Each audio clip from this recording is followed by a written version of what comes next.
We now start with questions to the Prime Minister. Helen Hayes. Question number one, Mr. Speaker. Prime Minister. Mr. Speaker, this morning I had meetings with ministerial colleagues and others. In addition to my duties in this House, I shall have further such meetings later today. Helen Hayes. Thank you, Mr. Speaker.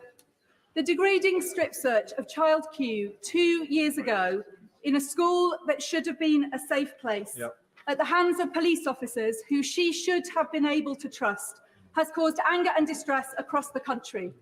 On Monday, the policing minister failed to answer 4 separate questions in this chamber, asking when he first knew about Child Q and what urgent action he took in response. So I asked the Prime Minister, when did he first hear about the strip search of Child Q in her school, and whether he believes that the characteristic dither and delay of his government in responding to this appalling case is remotely acceptable when it comes to the safety of children. Mr. Speaker, I think that is a completely ridiculous characterisation of the response of the government, because of course the reports of this incident are deeply distressing and deeply concerning. Everybody shares her feelings about that, Mr. Speaker, but the Metropolitan Police have rightly apologised, and the IOPC is investigating, and for that reason, it would not be right to comment further. Sir Oliver Hill. Thank you, Mr. Speaker. People across North East Hertfordshire are coming together to provide support and refuge to families fleeing the invasion in Ukraine. The Baldock and District Action Committee are about to welcome 4 families to our community. And doesn't he agree with me that this shows the open-hearted generosity of the British people? And will he continue to do all that he can with the Refugees Minister to make this process as simple and speedy as possible? Prime Minister. I thank my honourable friend, and I also thank all those involved in the 2 big schemes that we have now for welcoming people from Ukraine. And the Homes for Ukraine scheme is now open. I think about 40,000 have already applied. 150,000 homes across this country, families across this country have said they want to welcome Ukrainians. That's a fantastic thing. I thank Baldock and District for helping to lead the way. We welcome the Leader of the Opposition, Keir Starmer. Thank you, Mr. Speaker. 800 loyal British workers fired over Zoom, instantly replaced by foreign agency workers shipped in on less than the minimum wage. If the Prime Minister can't stop that, what's the point of his government? Prime Minister. Well, Mr. Speaker, we condemn the callous behaviour of P&O, and I think that it is no way to treat hard-working employees, and I can tell him that we will not sit by, Mr. Speaker, because under Section 194 of the Trades Union and Labour Relations Act of 1992, it looks to me, Mr. Speaker, as though the company concerned has broken the law. And we will be taking action, therefore, and we will be encouraging workers themselves to take action under the 1996 Employment Rights Act. Both acts, Mr. Speaker, passed by Conservative governments. And if the company is found guilty, then they face fines running into millions of pounds, Mr. Speaker. And in addition, we will be taking steps to protect all mariners who are working in UK waters and ensure that they are all paid the living wage, Mr. Speaker. Yes, Starmer. Mr. Speaker, when Owen Paterson was on the ropes, the Prime Minister was prepared to rip up the entire rule book to save his jobs. P&O workers want him to show the same fight in relation to them. The government had advance warning of these mass sackings. A memo was sent to the Transport Secretary and to the Prime Minister's office, but they didn't lift a finger to stop them. Did the Prime Minister not understand the memo, or did he just not bother to read it? Prime Minister. I think what the right honourable gentleman needs to rip up, Mr. Speaker, is his pre-scripted questions, because I've just answered the question, and the point at issue, Mr. Speaker, is whether or not the government was properly notified, and it doesn't. And it's not about what happens the previous evening. I knew about it on the Thursday it became public. But the company concerned has a duty to notify the government 45 days, Mr. Speaker, before they take action of that kind. That is why we're taking the action that we are to protect hard-working people. And what we're also doing, by the way, Mr. Speaker, this month is lifting the living wage for all workers across our country by another £1,000. So it's up £5,000 since 2015. Keir Starmer. I think the Prime Minister just said he knew about it on the day. Yeah. I take it from that answer the Prime Minister didn't read his WhatsApp briefing. Surely not. Let's test his rhetoric. Mr. Speaker, since the Prime Minister came to office, P&O have received over £38 million of government contracts. And the parent company, DP World, is lined up for £50 million of taxpayers' money under the Freeport scheme. The government is apparently reviewing these contracts, but reviews don't save jobs. Can the Prime Minister guarantee that these companies will not get a penny more of taxpayers' money or a single tax break until they reinstate the workforce? Mr. Speaker, I think what the House has already heard is that we are taking legal action against the company concerned under the 1992 Employment and Trades Union and Labour Relation Act, and that is the right thing to do, because it seems to me, Mr. Speaker, that they have broken the law. But if he's asking this government to do what Labour usually want us to do and actively pitchfork away investment around the country from overseas, Mr. Speaker, then that is not what we will do. We'll take them to court. We'll defend the rights of British workers. What we will not do, Mr. Speaker, is launch a wholehearted campaign, as they would want, against overseas investment, because that is completely wrong, and wrong for those workers, Mr. Speaker. Well, DP World must be quaking in their boots. The Prime Minister says how disappointed he is in them, whilst handing them £50 million. Prime Minister said about the law, speaking of hollow reviews, as the law stands, it's not illegal to pay seafarers below the national minimum wage, even if they're working out of UK ports and in UK waters. 2 years ago, Prime Minister, his government admitted that that was unjustifiable 2 years ago, and promised 2 years ago, you've guessed it, to review it. 2 years on, despite what he says today, nothing's been done, leaving the gate wide open for P&O. British workers don't need another empty review, they need action. So when will the Prime Minister fix that gap in the law? Mr. Speaker, with great humility, I must ask the right honourable gentleman to listen to the answer that I gave to the first question, because it would then help him to scrap his third or fourth question and try another one. We are going to address the defects in the 1998 Living Wage Act, Minimum Wage Act, and make sure that everybody serving in the UK exclusive economic zone, working in the UK exclusive economic zone, gets paid the living wage as people do in the rest of the country. Keir Starmer. The problem is that's what he said 2 years ago. It didn't happen, and P&O took advantage of the gap left wide open by this Prime Minister. P&O's behaviour comes off the back of a string of fire and rehire cases. Profitable companies threatening to fire workers unless they accept a pay cut. The Prime Minister keeps telling us just how opposed he is to fire and rehire. But as we saw on Monday, Mr. Speaker, as we saw on Monday, he doesn't have the backbone to ban it. Whilst he sits on his hands, more and more workers are having their lives thrown upside down by this appalling practice. What good to them is a Prime Minister who's all mouth and no trousers? Well, Mr. Speaker, the most notable practitioners of fire and rehire are, of course, the Labour Party themselves. He may be interested. He may be interested to know we will be vindicating the rights of of British workers, UK employees under UK law. But the law that the P&O, the company themselves, are allegedly relying on was introduced, I can tell him, as a result of EU directives. And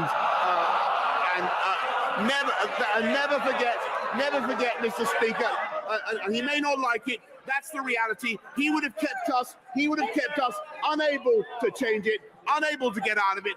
He would have made it impossible for us to protect UK employees in the way that we're going to do. But what we're doing, Mr. Speaker, above all, is ensuring that workers in this country have the best protection of all, which is a job, Mr. Speaker. And under this government, thanks to the steps that we have taken, thanks to the stewardship of the economy by my right honourable friend, which you'll be hearing about in a little bit more, Mr. Speaker, we have people in payroll employment, 600,000 more of them than before the pandemic began. Keir Starmer. He can complain all he likes, but on Monday, he ordered all of his lot to abstain on a vote to ban, fire and rehire. And they all did. And then, Mr. Speaker, to add insult to injury, after the vote, his party posted a message saying that where possible, they will look to find P&O workers new jobs. Pathetic. They don't want new jobs. They want their old jobs back. They don't want a Prime Minister hoisting the white flag. They want him to fight for their livelihoods. 82,000 seafarers in this country. I've spoken to dockers, engineers, deckhands and sailors. They're all worried about what this means for them. This morning, one of them said to me, if P&O can get away with this, other companies will get rid of us too and replace us with cheap labour from abroad. Why does the Prime Minister think that they will take a crumb of comfort from his half-assed bluster and waffle today? Mr. Speaker, P&O plainly aren't going to get away with it any more than any other company that treats its employees in that scandalous way, Mr. Speaker. And this is a historic moment for this country, actually, because it's now 2 years since 2 years to the day that we went into lockdown. And that plunged this country into the biggest, deepest loss of output that we've seen in our lifetimes. And thanks to the Chancellor, who protected the economy, who protected jobs, who protected companies, we've now been able to come out faster and more effectively than any other comparable economy. We have unemployment back down to 3.9%. We have 600,000 more people on the payroll, Mr. Speaker. And the best assurance we can give workers around the country is that the economy is now bigger than it was before the pandemic began. And we will continue to get the big calls right, as we got the big calls right during the pandemic. They got the big calls wrong. They would do absolutely nothing to protect workers, let alone P&O workers, Mr. Speaker, because not only would they have kept us in lockdown and kept those ships in port, Mr. Speaker, unable to move, that's the reality, it's kept those ships in port, but Mr. Speaker, there has never been a Labour government that left office with unemployment lower than when they began. That is the reality, and that's their record on jobs.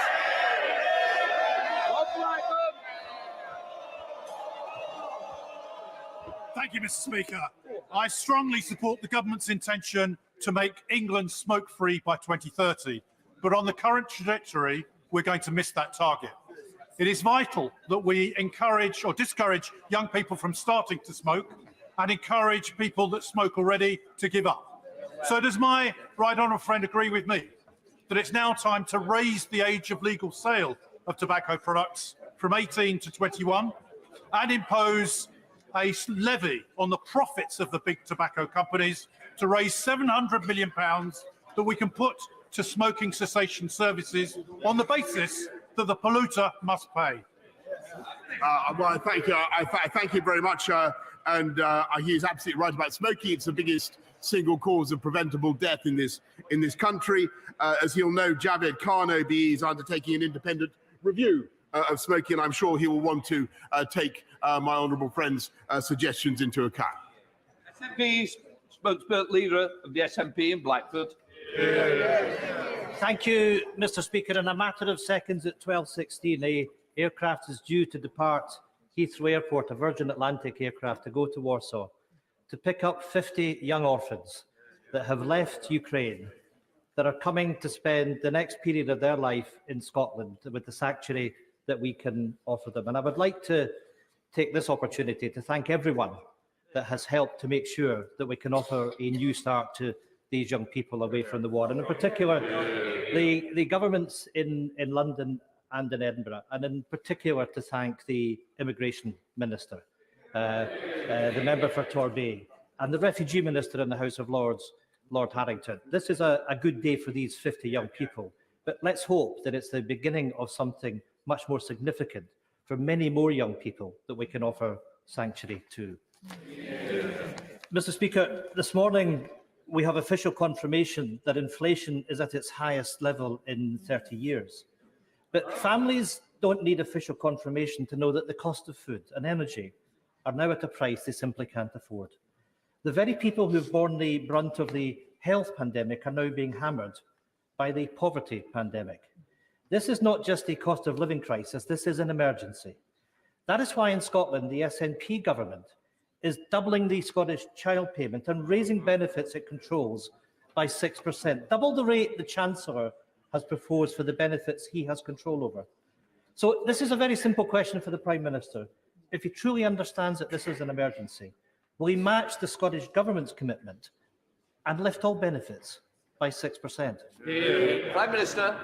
I thank him very much. And we will recognise the inflation, global inflation, is causing a real cost of living crisis, not just here, but around the world. In the US, inflation is now running at more than 8%, where at the levels in other European countries. We're doing everything we can to help people. The Chancellor's put another £9.1 billion into reducing the cost of energy for families. But I don't know quite what he's shouting out, Mr. Speaker, but we want to do more.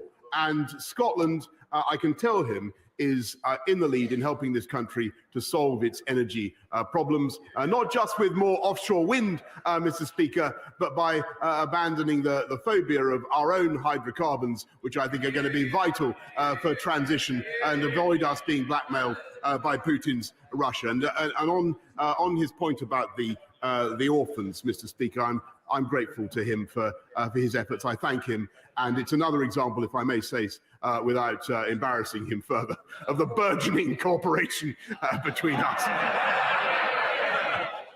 Well, of course, Mr. Speaker, we want to make sure we open our doors in Scotland and welcome refugees, that we have that generosity of spirit, but we'll leave that there for now.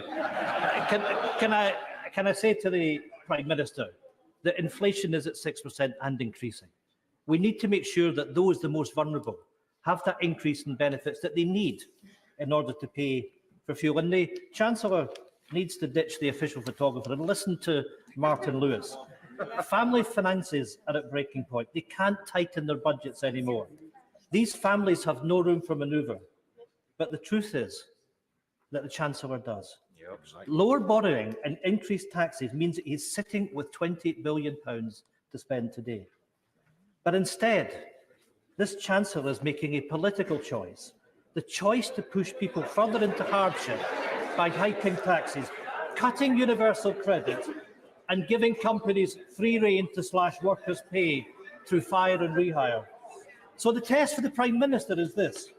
Will the government use the full £20 billion they are sitting on to scrap the national insurance tax hike and put money into people's pockets?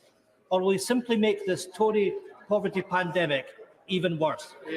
Prime Minister. Right, well, I just advise Mystic Meg over here that he has only 10 minutes to wait before he'll have the answer to that question, Mr. Speaker. Good starting. Thank you, Mr. Speaker. I warmly welcome the improvements to our national Ukraine refugee response. But in the weeks since these improved measures, numbers fleeing Putin's invasion have sadly doubled to 3.5 million and are expected to go even higher. So does the Prime Minister agree our response must still move much, much faster, with a shift to processing applications in the UK, cutting the red tape and bureaucracy, so we can match the scale of Europe's worst humanitarian crisis since the Second World War? Prime Minister. Mr. Speaker, I think he's right that we are going to see many more people coming here, and he's right that the instincts of this country are to be as generous as possible, and that's why we've made sure that applications can now be processed online very quickly, Mr. Speaker, so people can come here with their passports. And under the family reunion scheme alone, I think the numbers are now running in excess of 16,000 people coming here. Kenny McCaskill. Thank you, Mr. Speaker. Whilst Ofgem can cap rising gas and electricity bills, other fuels such as heating oil, LPG and solid fuel remain unregulated. Many households in rural Scotland depend on such fuels.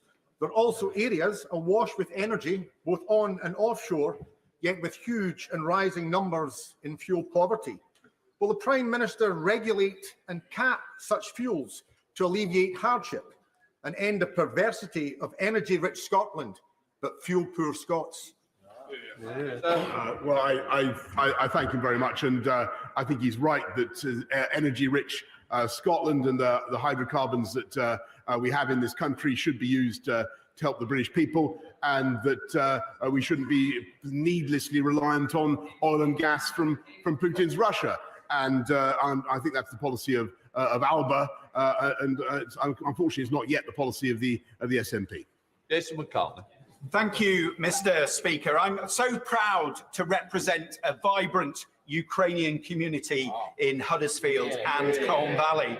And this Friday at the Ukrainian Club in Huddersfield, they'll be collecting medical supply donations to send to Ukraine and the surrounding nations. Will the Prime Minister join me in thanking all of our community in West Yorkshire who have rallied round their Ukrainian neighbours and friends, and also continue to put the UK at the forefront of donations of not only humanitarian and medical supplies, but also the military aid that is allowing the Ukrainian people to fight so bravely against Putin and his cronies? Prime Minister. I thank you very much. I thank the Ukrainian community in Yorkshire for everything they're doing. Of course, the Ukrainian communities up and down the country, and the people of this country as a whole. I am proud that we are the biggest bilateral donor, I think, other than the United States, in aid to Ukraine. And yes, I'm also proud, as I know the whole House is, of the work that is being done continuously to give the Ukrainians the tools they need to defend themselves.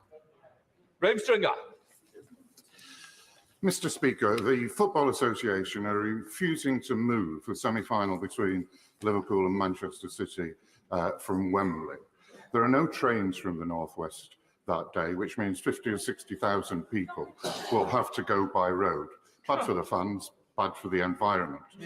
Unfortunately, this is typical of the insensitivity of the FA, who think that fit and proper people to run our football clubs are Russian kleptocrats and people who are wanted for human rights abuses. Does the Prime Minister agree with me that now is the time to legislate to set up an independent regulator for football with fan involvement? Prime Minister. Well, I thank you very much. I'm not going to comment on the travel arrangements for the particular match, though the deputy leader of the Labour Party shouts for me to secure her a train. I'll do. I'm sure that everybody has heard the FA will have heard the message that he's given.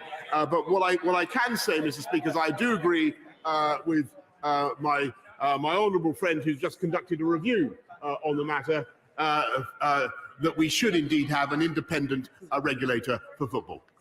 Oliver Bicroft. Thank you, Mr. Speaker. My right honourable friend, the Prime Minister, is a great champion for steel, and we've just had great news on the removal of the US steel tariffs. Will he reaffirm the commitment he made at the dispatch box on the 31st of January that the Chancellor will bring forward a package of measures on our steel energy costs? And if the Chancellor isn't able to make good on that commitment today, will he ensure he does so as soon as he can? Prime Minister.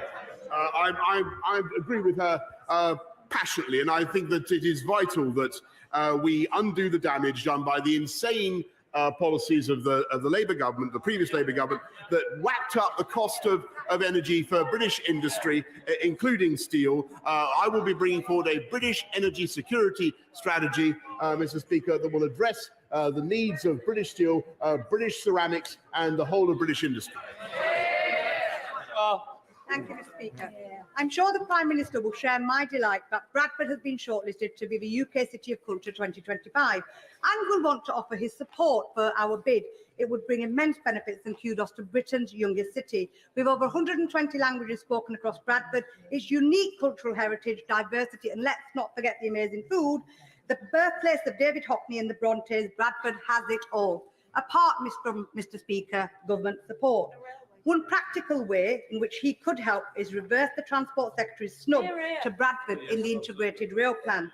So I ask the Prime Minister, will he look again at this and commit to delivering a real Northern powerhouse rail, including a stop in Bradford City? Prime Minister. Mr. Speaker, I congratulate Bradford on being shortlisted in the way that that wonderful city has been, but I think she's wrong about what the integrated rail plan said, because already it's committing to cut the journey times, just from memory, from Leeds to Bradford from 20 minutes to 12 minutes, if I remember correctly. And Mr. Speaker, we are continuing to look at ways of making sure that high-speed rail goes direct to Bradford. Alan Kearns. Thank you, Mr. Speaker. The horrifying effects of events in Ukraine must be central to our focus, and we should do all possible to stand together in support. A war in Europe also has challenging domestic outcomes, with higher energy costs, rising food prices, and effects on supplies and inflation and across the economy in general. Does the Prime Minister agree with me that this is a time where we need to come together as a nation, and anyone seeking to weaponize Putin's deliberate and calculated consequences of the war will only undermine the unity of our nation at a time when Europe is in crisis? Prime Minister. I thank my right honourable friend very much for what he has said, and I think that one of the most important things that has confounded Vladimir Putin has not only been the resistance of the Ukrainians, the heroic resistance of the Ukrainians, but the unity of the rest of the world, and I must say so far, the relative unity, the important unity of this House. Rebecca Long-Bailey. Thank you, Mr. Speaker. The Prime Minister has been very supportive of nuclear testing veterans. So I'm sure he will be shocked that today the Mirror has uncovered 140 pages of data previously hidden in a footnote of a 1988 government report. There's now concern that the High Court and this House may have been inadvertently misinformed in 2008 when told that only 159 men in UK nuclear weapons tests were exposed to dangerous radiation, when today's data shows exposure numbers were actually 2,314.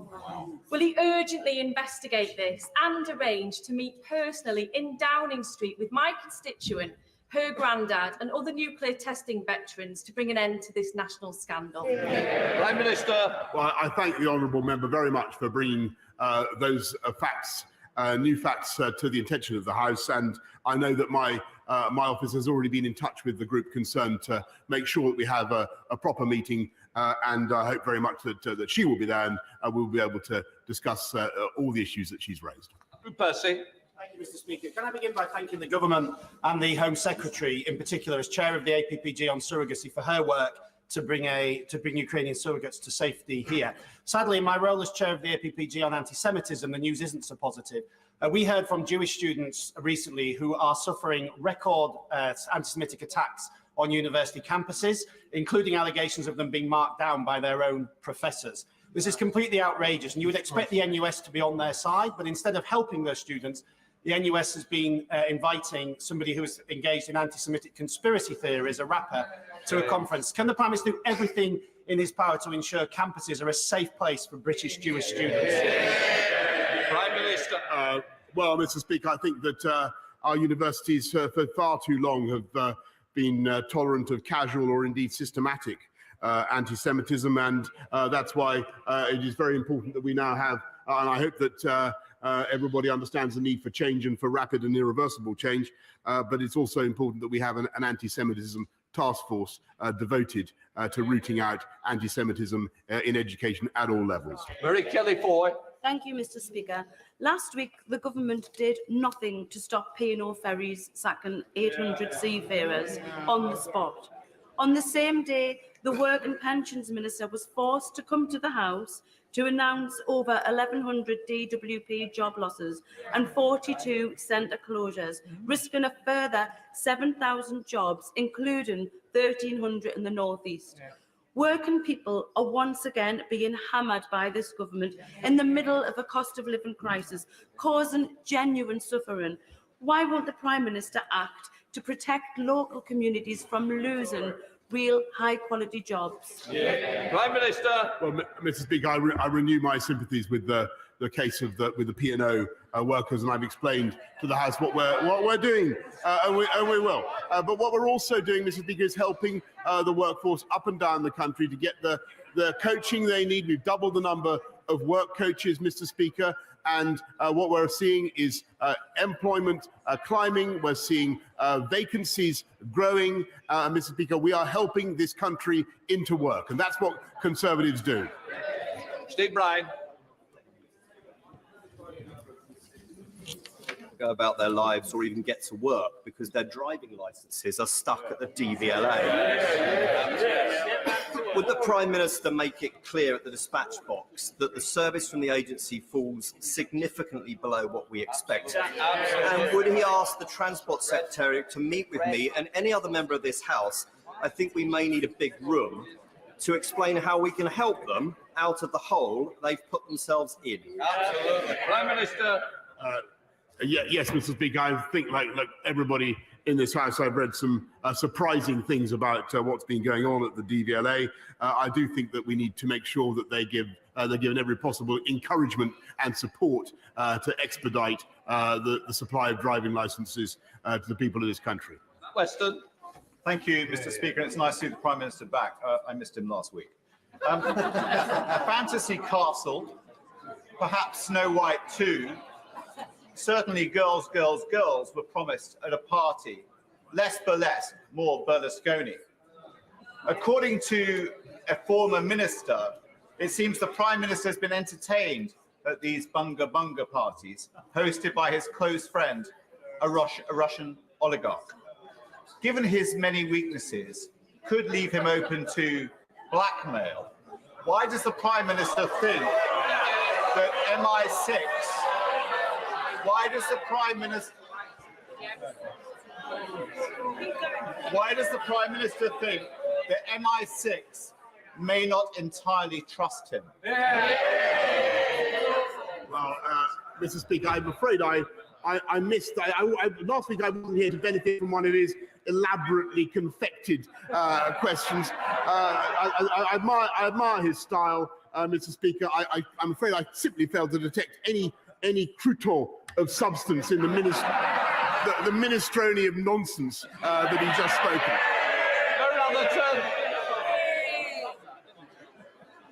Oh, thank you, Mr. Speaker.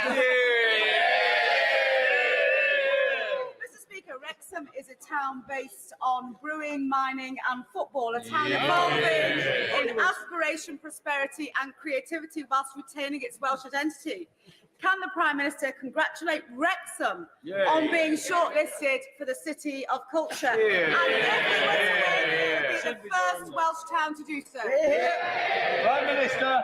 Well, Mr. Speaker, Wrexham's not only the city of shortlisted for the City of Culture and with all the distinctions that she mentions, but it is also the city of vaccines, Mr. Speaker. Because without the AstraZeneca vaccines bottled in Wrexham, we wouldn't be literally wouldn't be where we are today. Mr. Speaker, former Treasury Minister Lord Agnew has described the Chancellor's failure on COVID fraud as one of the most colossal cock-ups in recent government management, and taxpayers are paying for it. We now know the Chancellor's failure has cost the country £11.8 billion, almost exactly the same as the amount national insurance is going to be increased on working people in the coming year. Does the Prime Minister think it is fair to demand working people pay the bill for the Chancellor's failures? Mr. Speaker, I remember him when he was doing planning at Islington Council, and a complete cock up he made of that. But what I can tell him is that this government has made sure that we got the PPE, we got the supplies that were needed in record time, and that was absolutely vital. And at a time, Mr. Speaker, when they were calling on us to go further and faster. And never forget, under the last Labour government, there was £23 billion lost in fraud every year. Angela Richardson. Thank you, Mr. Speaker. I welcome the important interim report from Dr. Hilary Cass, in which she highlights the need for more research into our young girls, why so many of them are presenting with gender distress. Well, my right honourable friend agreed to meet with me and other concerned colleagues to discuss how we can constructively support these young people who are experiencing gender distress. Prime Minister. Yes, Mr. Speaker, I would be very happy to meet with my honourable friend, and I think that this is one of those issues that the whole House is coming to realise is one that requires extreme sensitivity, tact, love, and care. We must recognise that when people want to make a transition in their lives, that they should be treated with the maximum possible generosity and respect. And we have systems in this country that allow that and have done for a long time. We should be very proud of it. But I do want to say, in addition, Mr. Speaker, that I think when it comes to distinguishing between a man and a woman, that the basic facts of biology remain overwhelmingly important, Mr. Speaker. The Prime Minister met the chairman of P&O owners, DP World, to discuss setting up a free port in London. And just last year, the Foreign Secretary met DP World as well. DP World run ports in the UK which employ more than 600 workers.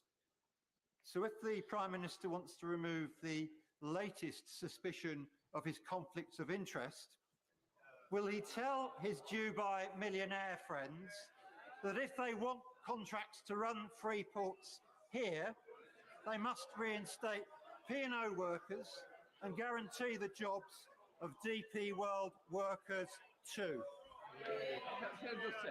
We need to use more moderate and temperate language in this chamber. Prime Minister. Mr. Speaker, I have one overwhelming interest, and that is to protect and preserve the jobs and livelihood of the British people. And that's what we're doing. And that's what we'll do with the P&O workers, but we'll also make sure that we continue to attract overseas investment in the record ways that we currently are. They would drive it away. We won't, Mr. Speaker. Shall Warren. This year marks the 50th anniversary of the expulsion of Asians from Uganda, the country where I was born. Under Ted Heath's government, people across the country opened up their homes for many of these Asians, who then settled and became part of the fabric of our great nation.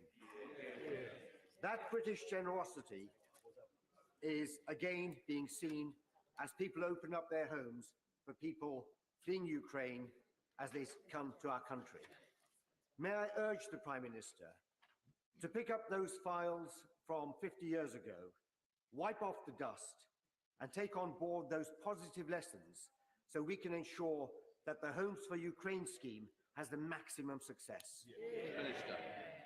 Yes, Mr. Speaker, and I think the whole country can be proud of the way the UK welcomed people fleeing Idi Amin's Uganda, and I'm sure that there are many members of the House, or several members of the House, and I know the Home Secretary herself, her family was a beneficiary of that scheme and that moment. This country is overwhelmingly generous to people fleeing in fear of their lives.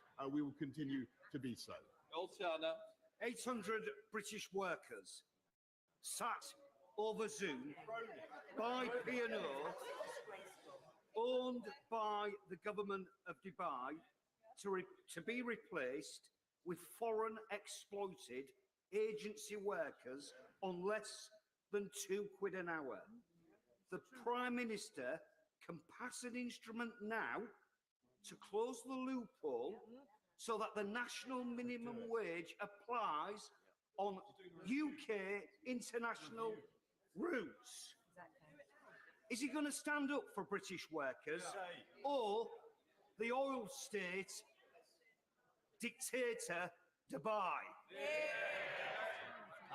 Mr. Speaker, I'm grateful for his question, and I knew he was going to ask it, and he was right to ask it. I anticipated his question earlier on. We're going to make sure that everybody working in the UK exclusive economic zone gets paid the living wage, and Mr. Speaker, we'll do it as fast as we possibly can with their assistance.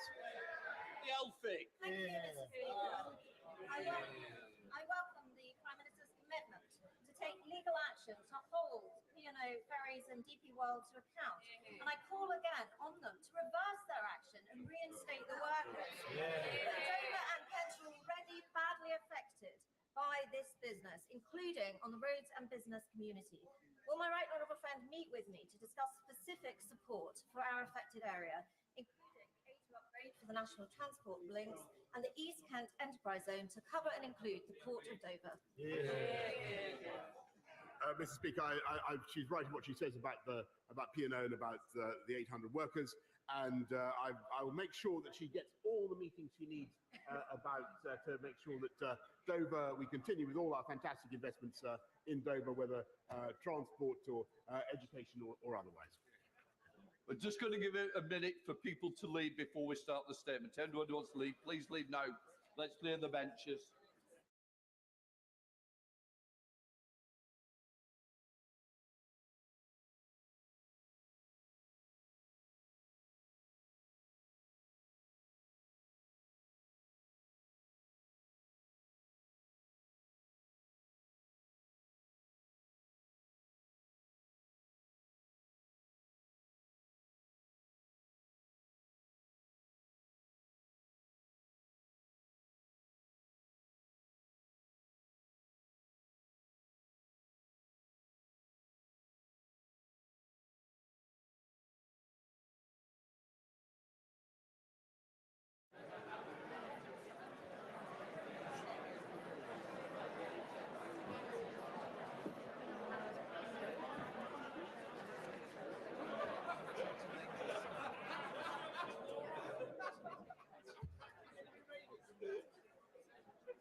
Right, we now come to the spring statement.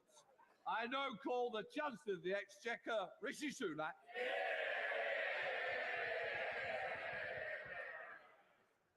Mr. Speaker, as I stand here, men, women, and children are huddled in basements across Ukraine seeking protection.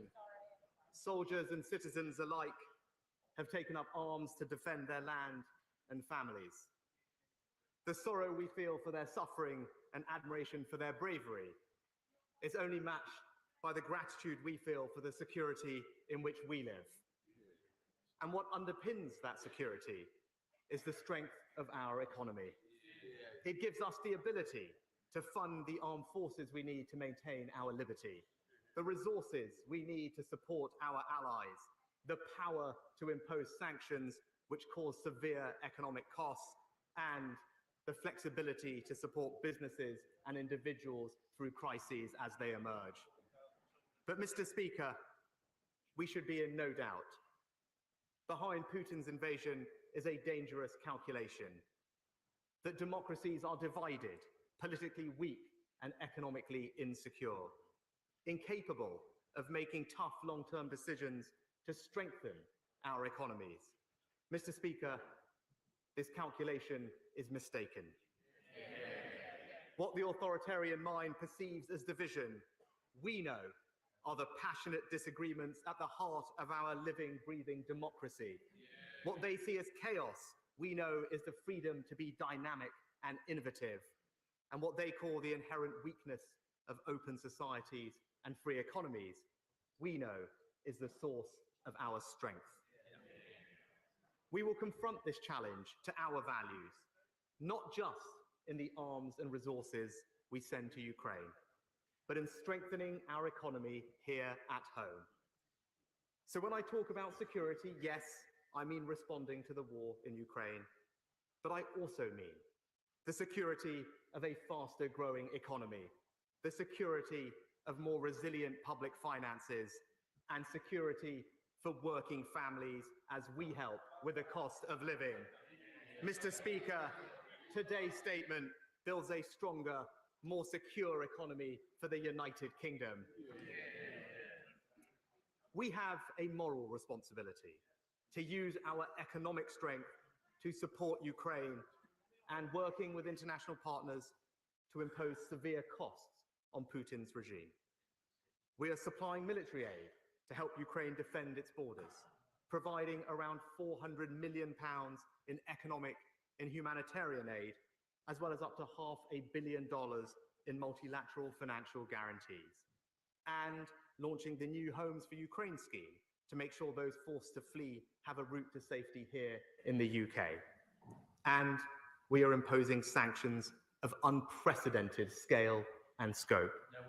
We sanctioned over 1,000 individuals, entities, and subsidiaries, frozen the assets of major Russian banks, imposed punitive tariffs on tea products, restricted Russia's access to sterling clearing, to insurance, to the UK's capital markets, to SWIFT, and we've targeted the Russian central bank too.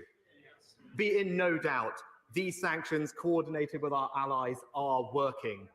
The Russian ruble plummeted to record lows. The Moscow Stock Exchange has been largely suspended for a month, and the Central Bank of Russia has been forced to more than double interest rates to 20%. We warned that an aggressive, unprovoked invasion would be met with severe economic costs, and it has. I'm proud to say, as the whole House will say, we stand with Ukraine. But, Mr. Speaker, the actions we have taken to sanction Putin's regime are not cost-free for us at home. The invasion of Ukraine presents a risk to our recovery, as it does to countries around the world. We came into this crisis with our economy growing faster than expected, with the UK having the highest growth rate in the G7 last year. But the OBR has said specifically, there is unusually high uncertainty around the outlook. It is too early to know the full impact of the Ukraine war on the UK economy. But their initial view, combined with high global inflation and continuing supply chain pressures, means the OBR now forecasts growth this year of 3.8%. The OBR then expect the economy to grow by 1.8% in 2023 and 2.1%, 1.8% and 1.7% in the following 3 years. The House will take comfort that the lower growth outlook has not affected our strong jobs performance. Unemployment is now forecast to be lower in every year of the forecast. It is already at 3.9%, back to the low levels we saw before the pandemic.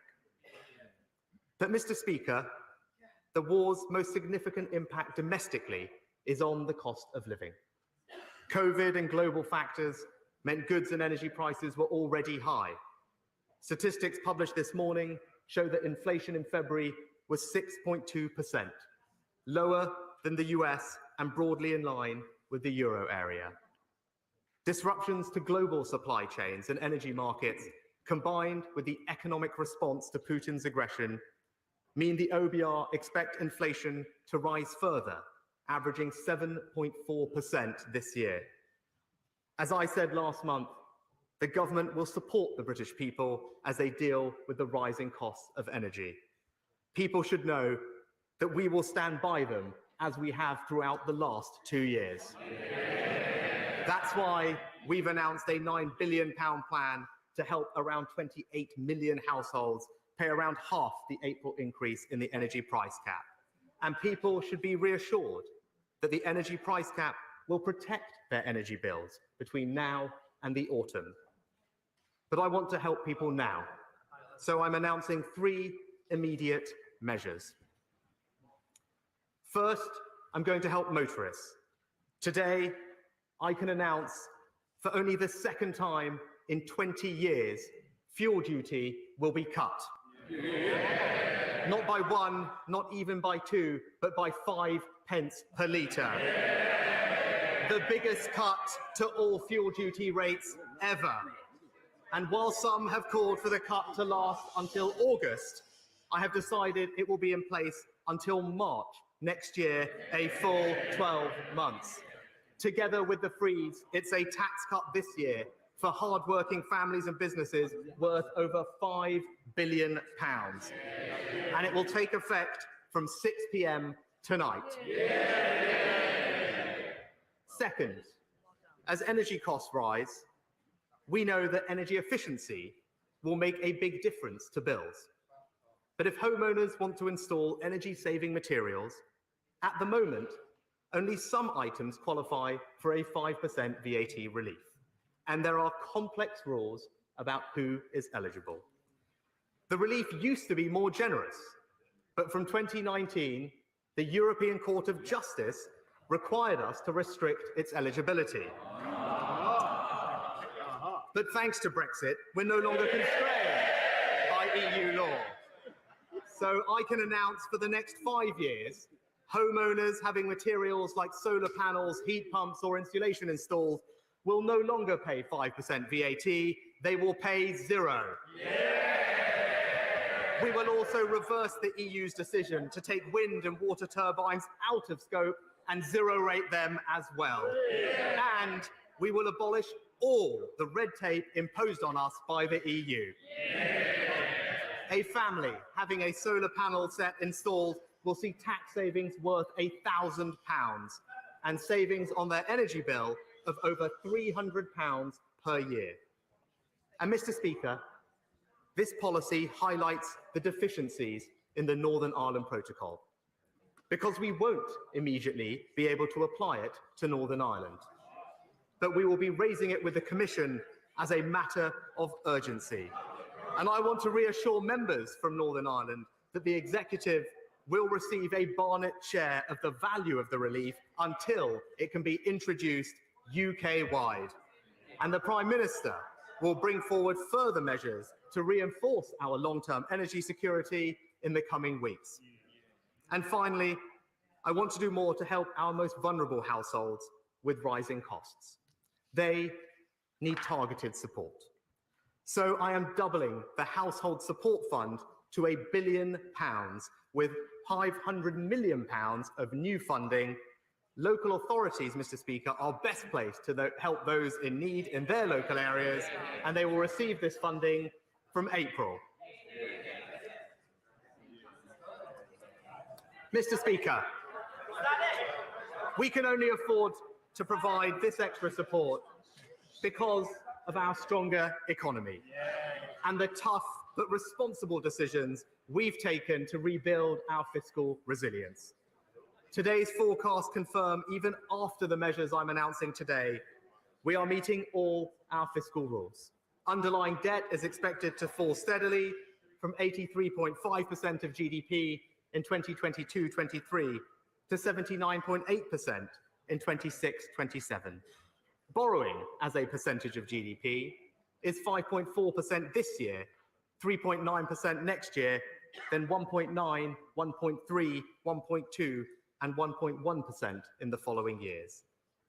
At a time when the OBR have said that our fiscal headroom could be wiped out by relatively small changes to the economic outlook, it is right that the central fiscal judgment I am making today is to meet our fiscal rules with a margin of safety. The OBR have not accounted for the full impacts of the war in Ukraine, and we should be prepared for the economy and public finances to worsen potentially significantly. And the cost of borrowing is continuing to rise. In the next financial year, we are forecast to spend £83 billion on debt interest, the highest on record, and almost 4 times the amount we spent last year. That's why, Mr. Speaker, we have already taken difficult decisions with the public finances, and that's why we will continue to weigh carefully calls for additional public spending. More borrowing is not cost or risk-free. I said it last autumn, and I say it again today. Borrowing down, debt down. Only the Conservatives can be trusted with taxpayers' money.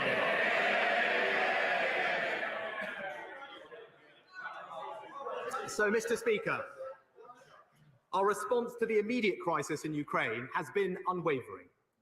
But we must be equally bold in response to the deeper and more fundamental challenge Putin poses to our values. We must show the world that freedom and democracy remain the best route to peace, prosperity, and happiness. We will do so by strengthening our economy here at home.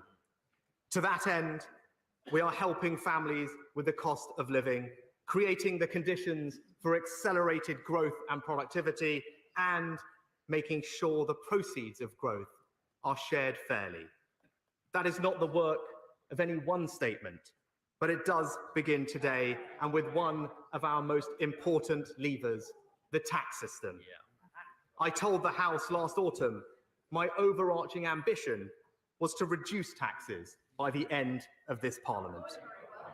And we will do so in a way that is responsible and sustainable. Today, I am publishing a tax plan. We will take a principled approach to cutting taxes, maintaining space against our fiscal rules, as I have done today, continuing to be disciplined with the first call on any extra resources being lower taxes, not higher spending, and of course, carefully considering the broader macroeconomic outlook. With those principles in mind, our new tax plan will build a stronger economy by reducing and reforming taxes over this Parliament in 3 ways. First, we will help families with the cost of living. Second, we will create the conditions for higher growth. And third, we will share the proceeds of growth fairly, ensuring people are left with more of their own money. Let me take each in turn. Mr. Speaker, there is now a dedicated funding source for the country's top priority, the NHS and social care, providing funding over the long term as demand grows, with every penny going straight to health and care. If it goes, then so does the funding, and that funding is needed now, especially as my right honourable friend, the Health Secretary's plans to reform healthcare will ensure every pound of taxpayers' money is well spent. When I said the Conservatives were the party of public services, the party of the NHS, I didn't just mean when it was easy, it is a total commitment. So it is right that the health and care levy stays, but a long-term funding solution for the NHS and social care is not incompatible with reducing taxes on working families.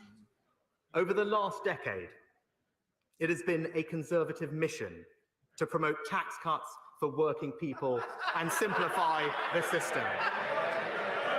That's why Conservative-led governments raised the income tax personal allowance from £6,500 in 2010 to the new level of £12,570.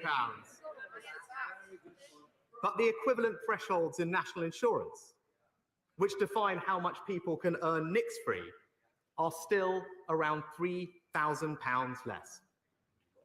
Now, the Prime Minister pledged in the 2019 election we would increase those thresholds. We made a big step towards that goal in my first budget in 2020, increasing the national insurance threshold to £9,500. Today, we take the next step.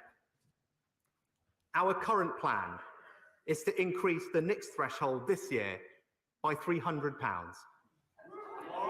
But I'm not going to do that, Mr. Speaker. I'm going to increase it by the full £3,000. Delivering our promise to fully equalise the NICS and income tax thresholds, and not incrementally over many years, but in one go this year. From this July, people will be able to earn £12,570 a year without paying a single penny of income tax or national insurance. That That is a £6 billion personal tax cut for 30 million people across the United Kingdom. A tax cut for employees worth over £330 a year. The largest increase in a basic rate threshold ever, and the largest single personal tax cut in a decade. The Institute for Fiscal Studies has called it the best way to help low and middle earners through the tax system. It creates what the Centre for Policy Studies has called a universal working income. It is a tax cut that rewards work. And Mr. Speaker, around 70% of all workers will have their taxes cut by more than the amount they'll pay through the new levy. Once again showing it is this Conservative government delivering for hard-working families and helping with the cost of living.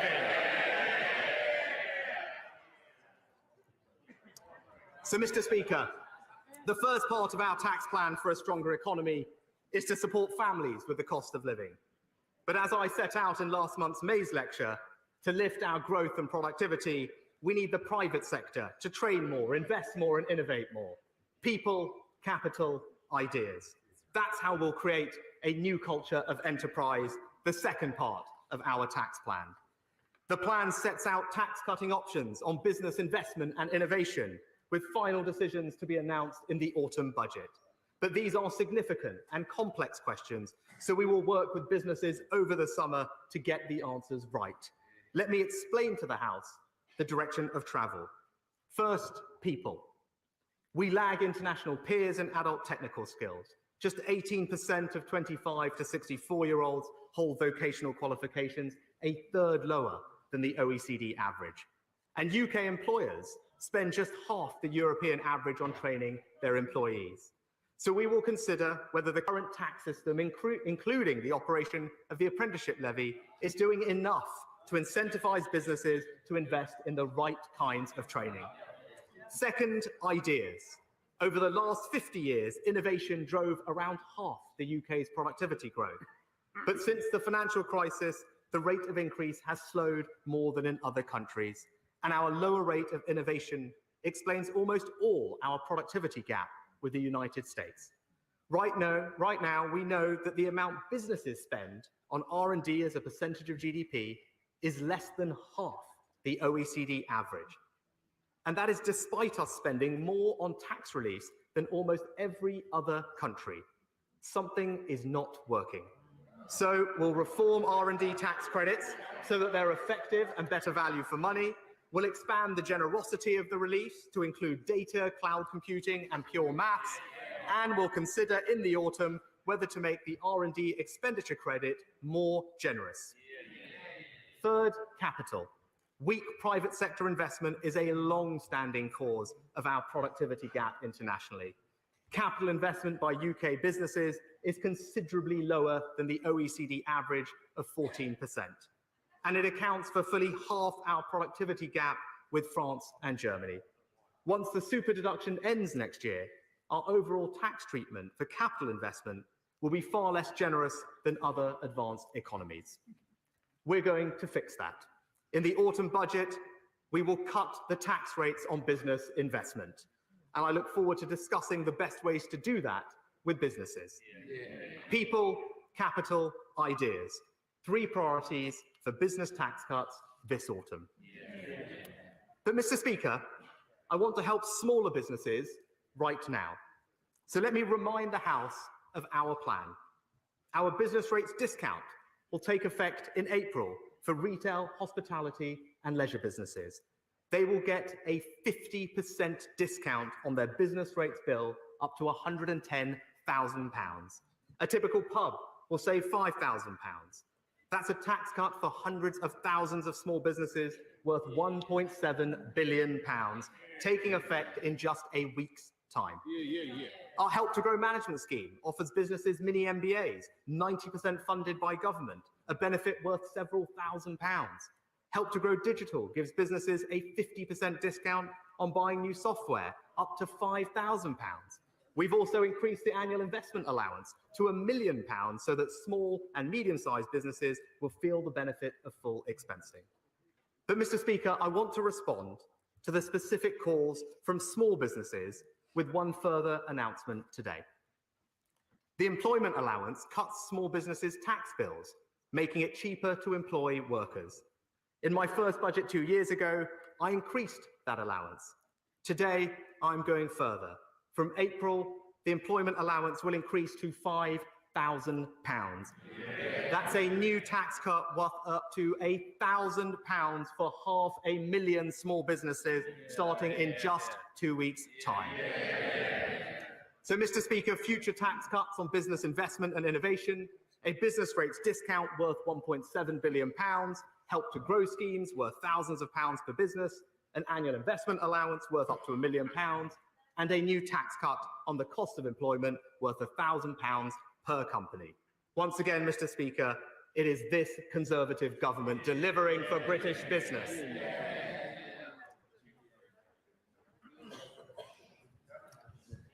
Mr. Speaker, the tax plan I've announced today will help people and businesses deal with rising costs, will help raise the future growth rate of this country. But we want the proceeds of growth shared fairly, the third objective of our tax plan. The knowledge you can keep more of what you earn is a powerful incentive for people to work hard. It means greater economic security, and we know that individuals spend their money better than governments do. We've already announced today the equalisation of personal tax thresholds, giving over 30 million workers a tax cut worth over £330. And over time, I want to go further. But tax cuts must be paid for, they must be prioritised, and they must fit the economic circumstances of the time. A clear goal for Conservative chancellors, and even some Labour ones, has been to cut income tax.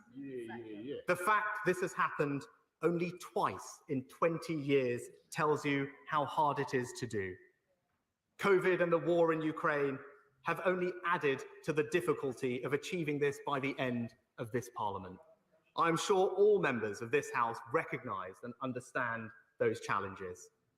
It would clearly be irresponsible to meet this ambition this year, and yet I refuse to let that ambition wither and drift. By 2024, the OBR currently expect inflation to be back under control, debt falling sustainably, and the economy growing. Our fiscal rules are met with a clear margin of safety. And so my final announcement today is this. I can confirm before the end of this Parliament in 2024, for the first time in 16 years, the basic rate of income tax will be cut from 20 to 19 pence in the pound. A tax cut for workers, for pensioners, for savers. A £5 billion tax cut for 30 million people. And let me be clear with the House, it is fully costed and fully paid for in the plans announced today. Last year, I told the House I would cut taxes for hard-working families, but I would do so in a responsible and sustainable way. And today, I am delivering on that promise. So let me say this. Cutting taxes is not easy. It requires hard work, prioritisation, and the willingness to make difficult and often unpopular arguments elsewhere.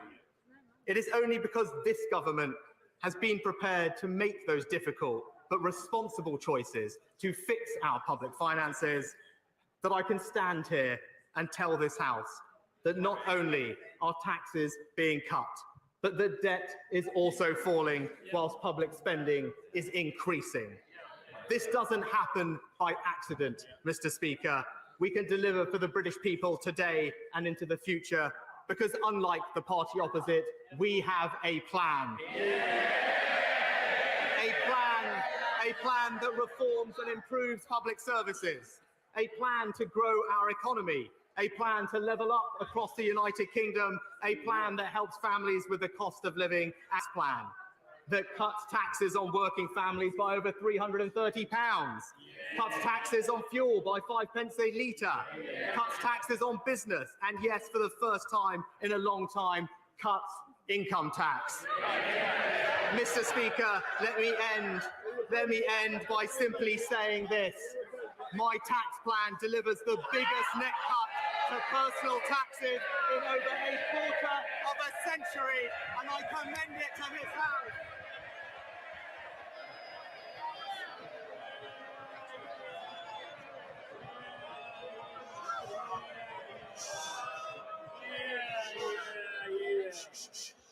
And quite rightly, the House heard the Chancellor.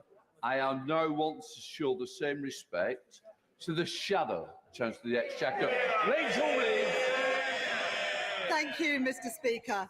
Today was the day that the Chancellor could have put a windfall tax on oil and gas producers to provide real help to families. But he didn't.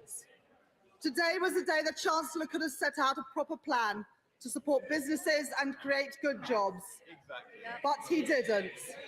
Today was the day that he could have properly scrapped his national insurance hike. He didn't. We said it was the wrong tax at the wrong time, the wrong choice. Today, the Chancellor has finally admitted he got that one wrong.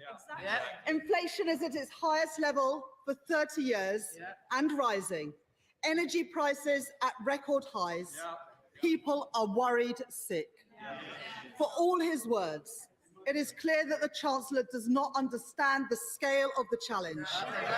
He talks about providing security for working families, but his choices are making the cost of living crisis worse, not better. Mr. Speaker, the situation following Putin's criminal assault on Ukraine remains gravely serious. Just 1 month after the invasion, so much has changed, with repercussions for years to come. But the Chancellor has failed today to explain why he chose to sign off on a reduction in our country's armed forces last October. Will the Chancellor confirm if the government's target army size is still being reduced by 10,000 troops? And let me say this to the Chancellor. Labour will support whatever is needed on defence and security to keep our country safe. Mr. Speaker, the tremors following Putin's aggression will impact on Britain, including economically. But the cost of living crisis predates Putin's attack on Ukraine. In October, inflation was already forecast to be double the Bank of England's target. And yet the Prime Minister said that fears of inflation were unfounded. Today we learned that inflation has reached 6.2% and is expected to go higher in the coming months. People are rightly looking to their government to help them weather this storm. Labour will support sensible measures to ease this pressure. But what the Chancellor has announced today says everything we need to know about his priorities. The cost of living crisis is hitting people particularly hard because incomes have been squeezed during the last 12 years of Conservative governments. Ordinary families, disabled people, pensioners, facing really difficult choices. Mums skipping meals so that their children don't. Families struggling to buy new school shoes and uniforms for their children. Older people hesitating to put the heating on because they're worried about the cost. At the weekend, the Chancellor was asked about fuel poverty, and he didn't even know the numbers. It is shameful that he doesn't, because when Martin Lewis predicts that 10 million people could be pushed into fuel poverty, the Chancellor should sit up and listen. And we know that pensions and security are not going to keep up with inflation. Pensioners and those on social security will be getting a real terms cut in their incomes. Cutting the pension. So what analysis has the Chancellor done on the impact of benefits being uprated by less than inflation? How many more children and pensioners will drift into poverty because of the choices of this government. Cutting the pension. And who does the Chancellor prioritise? He continues to defend the record profits of oil and gas producers, who themselves admit that they have more money than they know what to do with. BP describes this crisis as a cash machine for them, but it is British people who are paying out. And it is deeply regrettable that the SNP have joined the Tories in wanting to shield oil and gas producers from Labour's progressive measures. When I set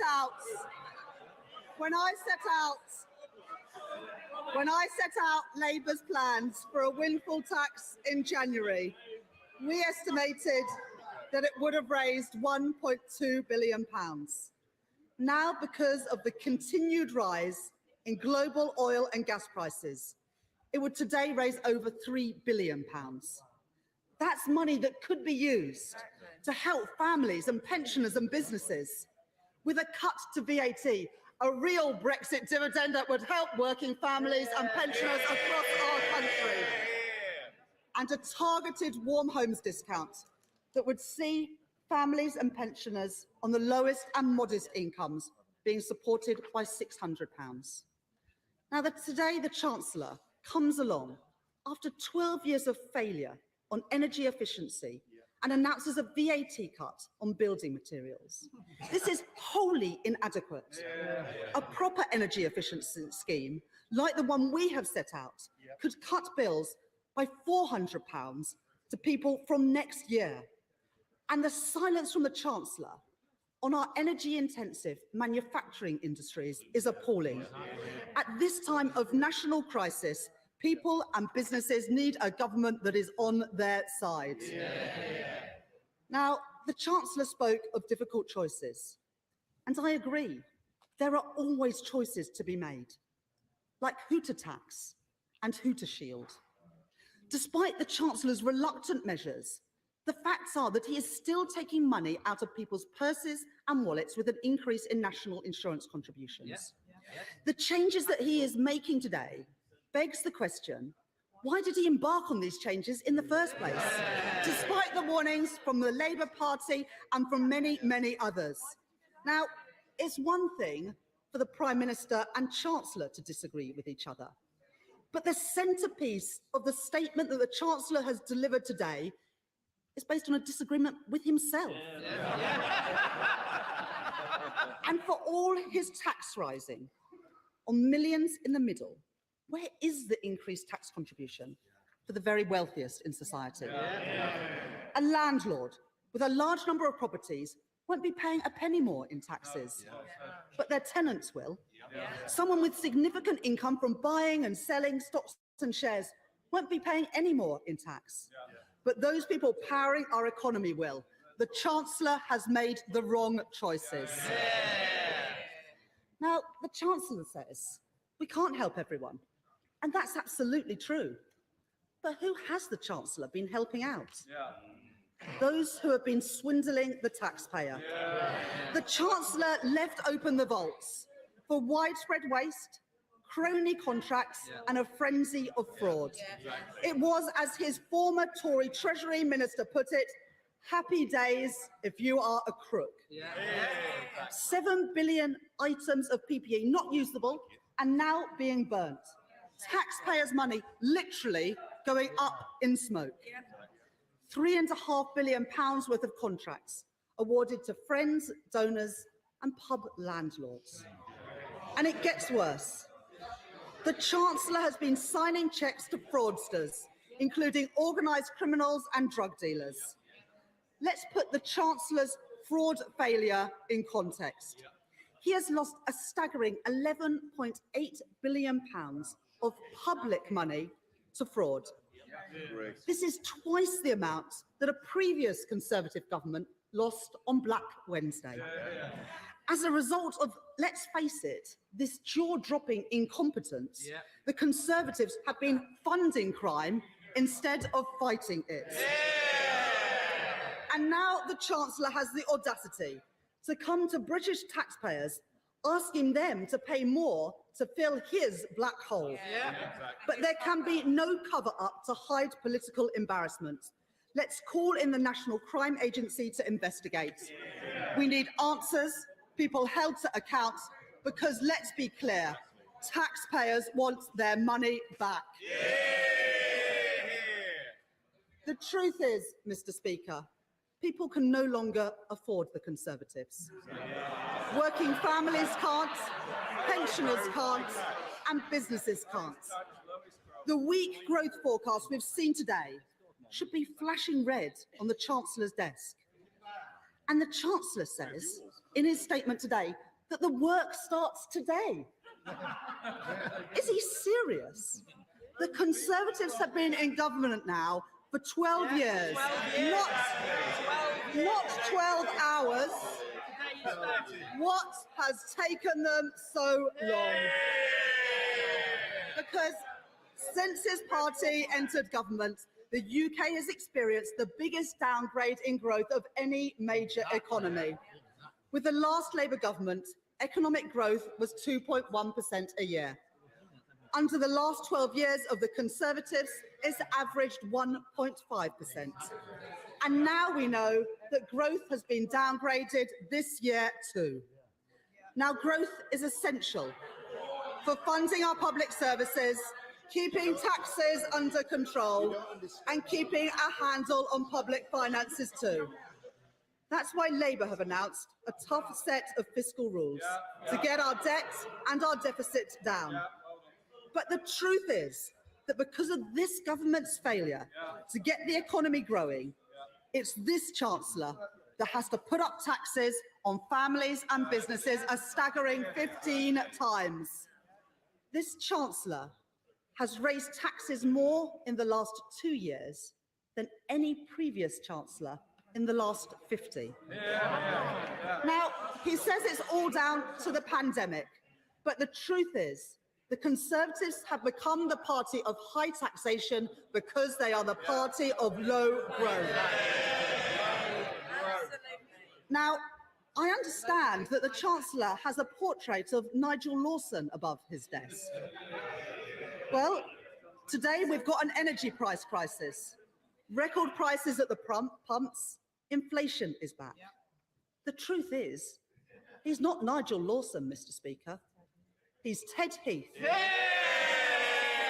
with an Instagram account. Labour would be getting the economy firing on all cylinders, ensuring that we buy, make and sell more in Britain, scrapping business rates and replacing them with a fairer system fit for the 21st century, something that small businesses and high street businesses are crying out for, and the Chancellor mentioned it not at all in his statement today. A climate investment pledge to decarbonise the economy, create good jobs in every part of Britain, and strengthen our energy security too. Businesses are seeing unprecedented increases in their costs right now. But all we hear from this Chancellor today is a promise of jam tomorrow, rather than the support that is needed now. And today's statement lacks the long-term plan for productivity, skills and growth. Where is it, Chancellor? Mr. Speaker, I can't help but feel that in both the Chancellor's recent May's lecture and in his statement today, we are presented with increasingly incredible claims. Perhaps the Chancellor has been taking inspiration from the characters in Alice in Wonderland, or should I say, Alice in Sunak land? Because nothing here is quite as it seems either. It's the sort of place where a Chancellor celebrates giving people £200 to help them with their spiralling energy bills before explaining that he needs it all back. In Sunak land, the Chancellor proclaims, "I believe in lower taxes," while at the same time as hiking Alice's national insurance contributions. So Alice asks the Chancellor, when did lower taxes mean higher taxes? Has down really become the new up? The Chancellor follows Humpty Dumpty's advice and says, when I use a word, It means just what I choose it to mean, neither more nor less. Now, Alice knows that under the Conservatives, taxes are at their highest level in decades as a result of the policies of this very same Chancellor.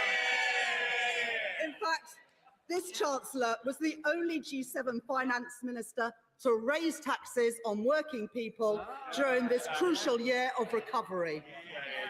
Curiouser and curiouser. As Alice climbs out of the rabbit hole to leave Sunak land, she recalls the words of the White Rabbit and concludes that perhaps the Chancellor's reality is just different from yours. The actual reality, Mr. Speaker, is that this Chancellor's failure to back a windfall tax and his stubborn desire to pursue a national insurance tax rise are the wrong choices. In 8 days' time, people's energy bills will be rising by 54%. 2 weeks today, the Chancellor's latest tax hike will start hitting working people and their employers. His national insurance tax rise was a bad idea last September, and he's admitted it's an even worse one today. The Chancellor is making an historic mistake. Today was the day to scrap the tax rise on jobs. Today was the day to bring forward a windfall tax. Today was the day for the Chancellor to set out a plan to support British businesses. But on the basis of the statement today and the misguided choices of this Chancellor, families and businesses will from now on endure significant hardship as a result. The Chancellor has failed to appreciate the scale of the challenge that we face. And yet again, he is making the wrong choices for our country.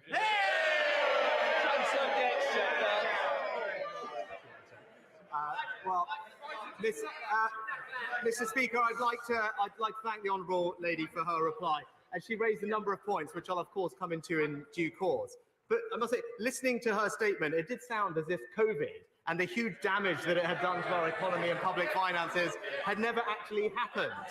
It sounded as if we didn't need to do things like furlough or support businesses and provide emergency funding to schools, to councils, and yes, the NHS. Because whilst her party supported all of those policies at the time, they now seem unwilling to pay for them. And there is a pattern there, Mr. Speaker. They're always happy to spend taxpayers' money, just not take care of it. Mr. Speaker, just briefly address some of the specific points that the honourable lady mentioned. I thought it's telling that she opened her statement yet again calling for a windfall tax. We know on this side of the House, Mr. Speaker, we want to encourage more investment in the North Sea. We want more domestic energy. We want more jobs for the UK. And a windfall tax would put that off, which is why the Prime Minister will be bringing forward a comprehensive energy security strategy in the coming weeks to address that. She talked about business rates and supporting businesses, Mr. Speaker. In just a week's time, small businesses will be getting a 50% discount on their business rates bill in the retail, hospitality and leisure sector.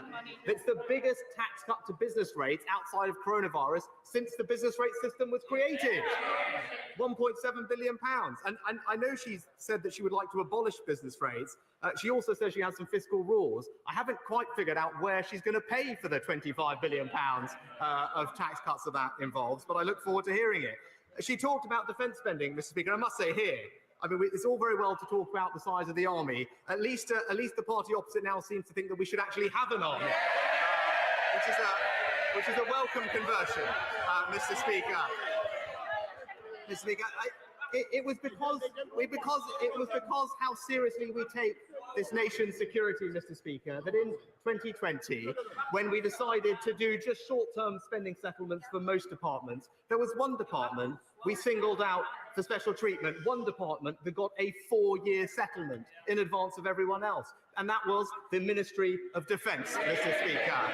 And in that settlement, they received £24 billion of new cash, the largest uplift to defence spending since the end of the Cold War, ensuring that we are not just the second largest spender in Europe in NATO, but the 5th largest in the world, a record that we on this side of the House are very proud of. She talked also, Mr. Speaker, about pensions again. Thanks to the actions of this government since 2010, Conservative-led government, we put in place the triple lock, not something that the party opposite ever did when they were in power. It means that pensions are now £2,300 higher than they were in 2010 and £700 more than if the triple lock hadn't been in existence during that time. And I'm pleased to say, Mr. Speaker, that the state pension now relative to earnings is at the highest level it has been in over 30 years. This party will always be on the side of pensioners, Mr. Speaker. And then just